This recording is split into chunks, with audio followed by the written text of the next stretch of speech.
Harsh screams, the pounding of heavy boots, and the sound of a body hitting the ground tore through the peaceful stillness of the farm. Eamon burst outside, his heart nearly stopping at the sight before him.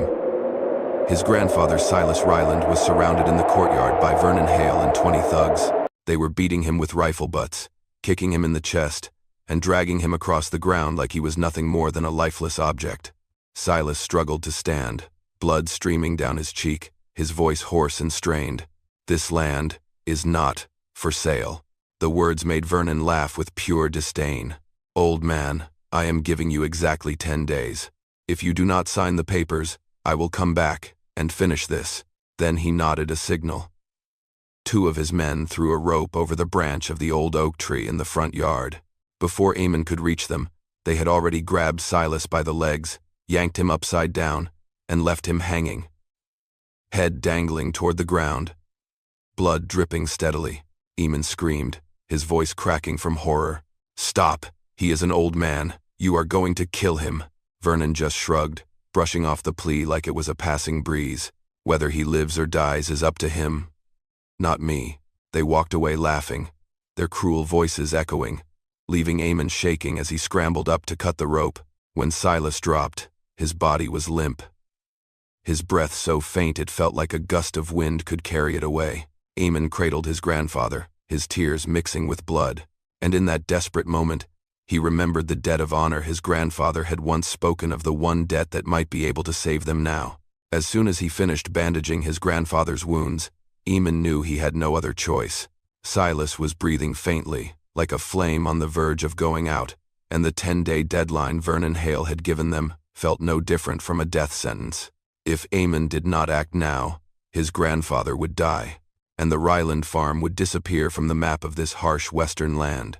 Under the flickering light of the small kitchen's oil lamp, Eamon recalled the story his grandfather had once told.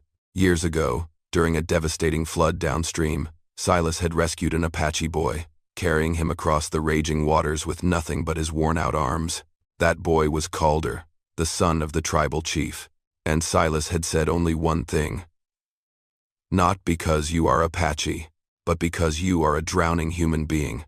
Eamon had never imagined that debt would ever need to be repaid, but tonight, with his grandfather lying there gasping for breath after being strung up in a tree, he understood. This was their last hope.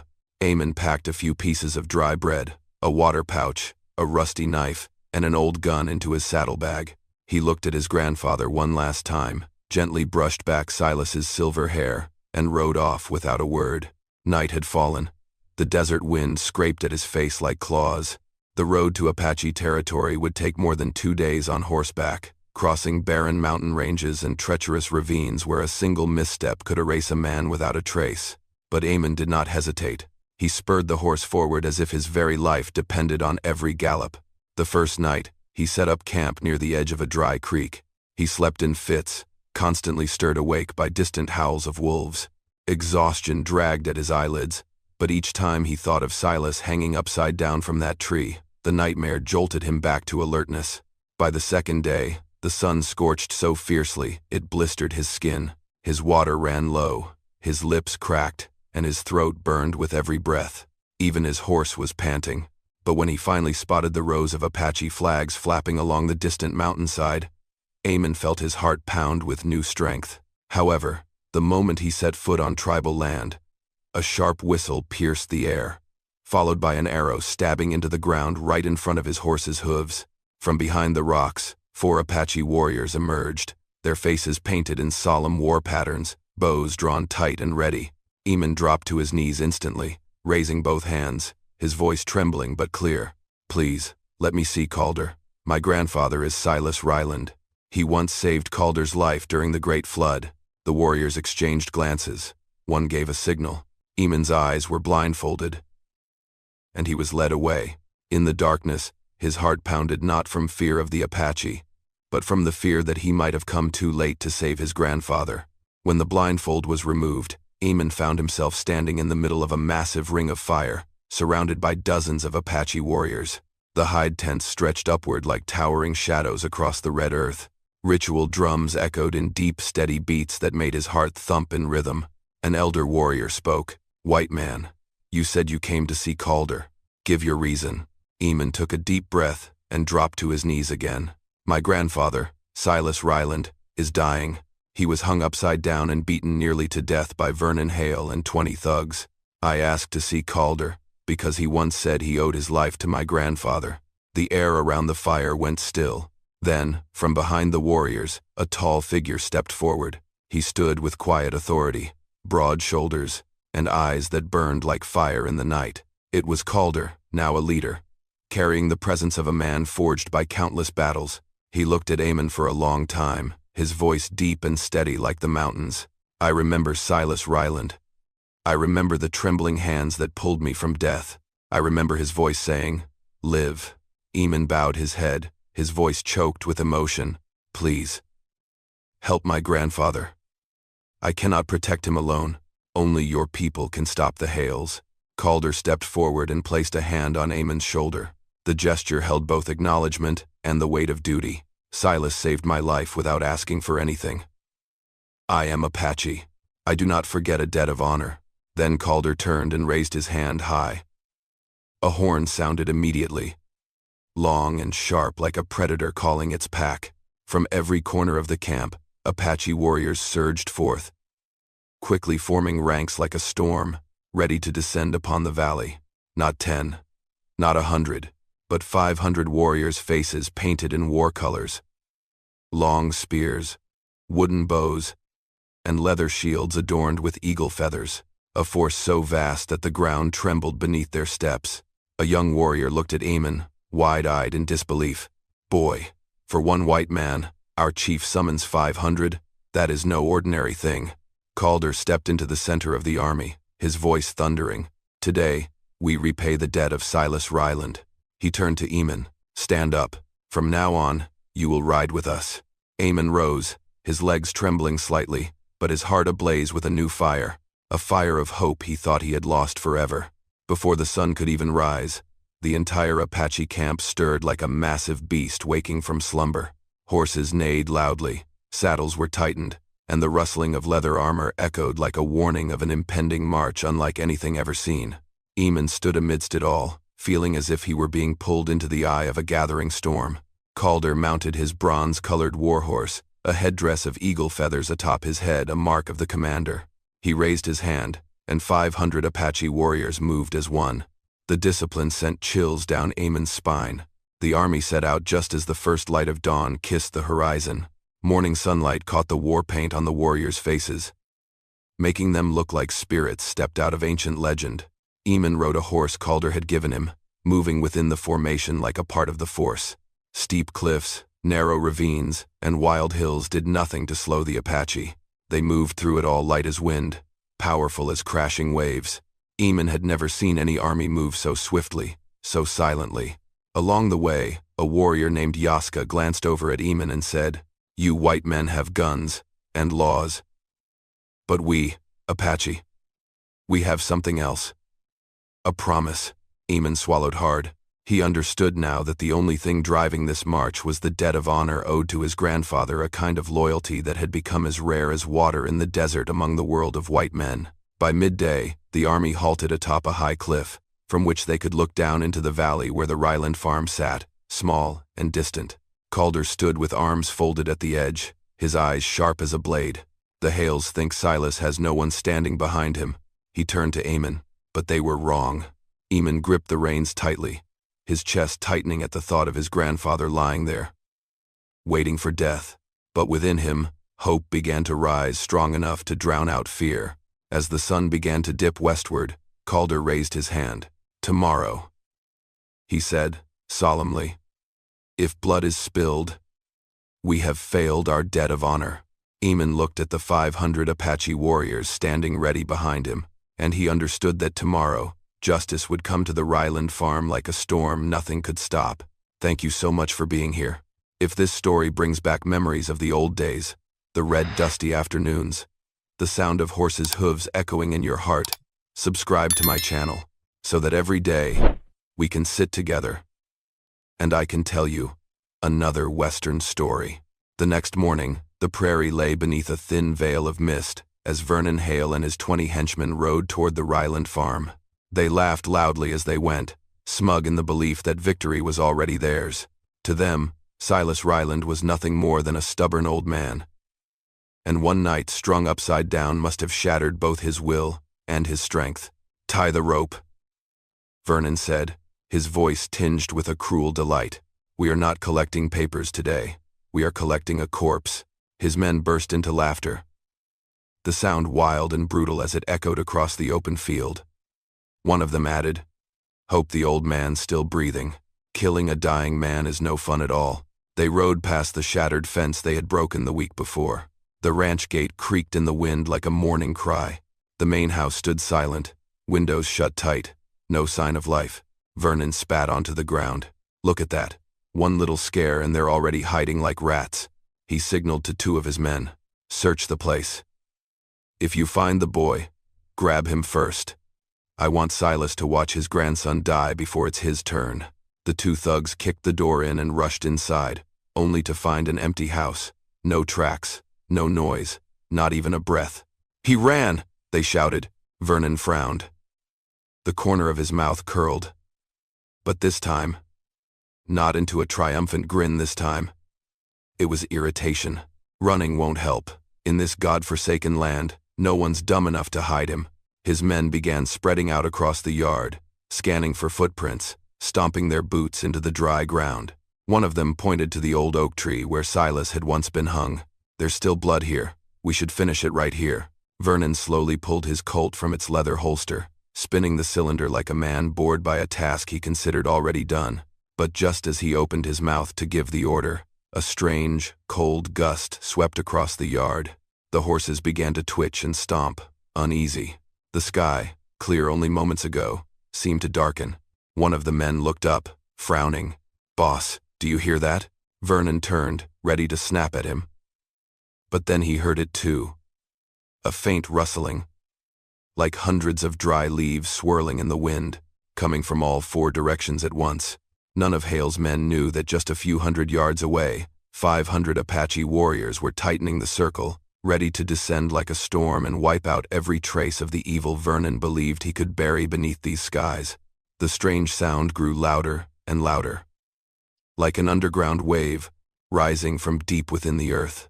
The Hale gang's horses began to shift anxiously, neighing in confusion. Some of the thugs tightened their reins, eyes darting. But none of them understood what was coming. Then an Apache war horn blared long, cold, and sharp as a blade slicing the sky. The Hale men jolted. Vernon spun around, squinting toward the eastern ridge. At first, there were only a few figures, but within seconds, the entire horizon began to move. Row after row of Apache warriors burst from the ridge on horseback, leather cloaks flying, red and black war paint across their faces, long spears held upright. Behind them came the archers, then cavalry carrying round shields carved with the image of an eagle. The number was beyond counting. One thug shouted, his voice cracking in terror. "Dear God, what are they doing here?" Not 100, but 500 Apache warriors, shoulder to shoulder, forming a massive ring around the entire Ryland farm. Dust rose in thick clouds under pounding hooves, and the earth trembled with each step, pushing the Hale gang to the brink of despair.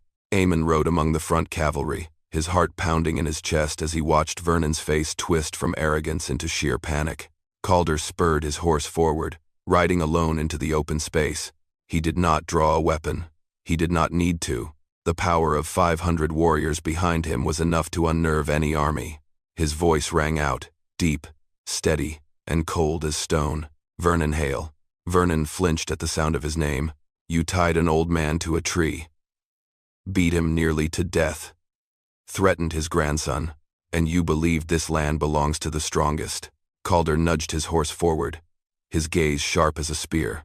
"But here is what you fail to understand." He raised his hand, and 500 warriors lifted their weapons in perfect unison. The sound of metal and leather clashing sent chills down every spine. The Apache keep their word with the strength of an entire tribe. Then Calder lowered his hand, his voice rumbling like thunder. "Touch the Ryland family again, and we will follow you to the edge of the world." Vernon trembled so badly his gun slipped from his hand. One of his men broke down in tears. Others turned and ran, some dragging their horses behind them. some tossing away their hats and guns to flee faster. And in that chaos, Eamon stood still. He did not fire a shot. He did not draw a blade. The presence of 500 warriors was enough to end the evil. After the Hale gang scattered like a pack of animals chased to the edge of survival, the wide courtyard of the Ryland farm fell into an eerie silence. Not a silence of fear, but one of solemn majesty, as if the very sky and earth were bowing in respect to the presence of 500 Apache warriors. Calder turned and gave a signal. The archers spread out to scout the area. The cavalry swept along both flanks, and the medicine carriers moved swiftly toward the main house. Eamon rushed inside without hesitation. "Grandpa, I brought help. You are going to be all right." Silas still lay there, on the old wooden bed, his breath faint, but his eyes had begun to open. When he saw the silhouettes of Apache warriors filling the doorway, he flinched for a moment, then recognized Calder. Calder stepped forward, standing beside the bed. "Old man," he said, voice low and steady, "you pulled me from death once. Now, it is my turn to repay that debt." Silas managed a faint smile. "Thought I had to die first before you'd show up." Calder let out a quiet laugh, and Eamon choked up. Immediately, 2 Apache women healers stepped in. They removed the bandages, examined the bruised and battered wounds, and applied a pungent herbal salve that made Silas wince slightly. But within minutes, his fever began to break, and his breathing evened out. Outside, the warriors began repairing the damage, mending the shattered fence, reinforcing the gate, clearing away broken wood, even digging out the well that the Hales had filled with dirt. 500 people worked like an organized wind. No need for orders or questions, only glances and instinct. A young warrior handed Eamon a sharp knife and said, "A man must know how to protect his home. But tonight, you will not need this. We will stand guard." Night fell. Apache campfires burned bright around the ranch, forming a glowing red ring of protection in the dark. Eamon sat at the doorstep, watching the firelight gleam off spears and arrowheads. This was not a scene of war. It was the image of a tribe of guardians protecting his home. When the moon reached its peak, Calder came to sit beside Eamon. "You did what many grown men would not dare," he said. "You crossed our lands alone. To save someone." Eamon clenched his fists. "I could not let my grandfather die. I just did what had to be done." Calder nodded, his gaze softening. "And because of that, we are here." Eamon looked out across the ring of fire, where 500 Apache warriors sat in silence, listening to the wind move across the prairie. For the first time in his life, he felt safe, truly safe. 3 days later, as the sun began to rise over the horizon, its golden light spilled across the prairie like warm honey. The 500 Apache warriors had completed their mission. The Ryland farm was no longer a trampled wasteland. It had become a peaceful fortress, clean, steady, and stronger than it had ever been. Silas could now sit up. His body still ached, but his eyes were full of life. He leaned against the headboard, watching the Apache warriors prepare to leave, with the quiet understanding of a man who had just received a gift greater than life itself. Calder entered, carrying a small leather pouch. "It is time for us to return," he said gently. Eamon stood beside his grandfather, unable to hide his disappointment. "You are leaving so soon?" Calder smiled the smile of a man who had lived long enough to understand how the world works. A guardian should stay only until the danger has passed. Stay too long, and the one protected forgets how to stand. He opened the pouch and took out an oval, shaped gray stone, its surface etched with a sharp blade in the shape of an ancient Apache symbol. An eagle's wings spread wide. The morning light hit it just right, making the stone softly glow. Calder placed it in Eamon's hand. "This is Tosahun, the stone of promise." Eamon looked at it, emotion rising in his chest.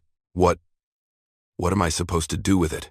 Calder placed a strong, warm hand on his shoulder. "Keep it close. When you carry it, you carry the strength of an entire tribe." Silas shifted, his voice still hoarse but steady. "Calder, I do not even know how to thank you." Calder shook his head. "Silas Ryland, you saved me when I was just a child. Today, We have only returned what should have been repaid long ago. Outside, the warriors gathered. The rhythm of hoofbeats rang out across the earth, their formation tight as massive spears pointed toward the distant mountains. Before mounting his horse, Calder turned one last time. Eamon, from this day on, you are no longer the boy who ran from evil. You are the one who stood to protect your family. Hold on to that.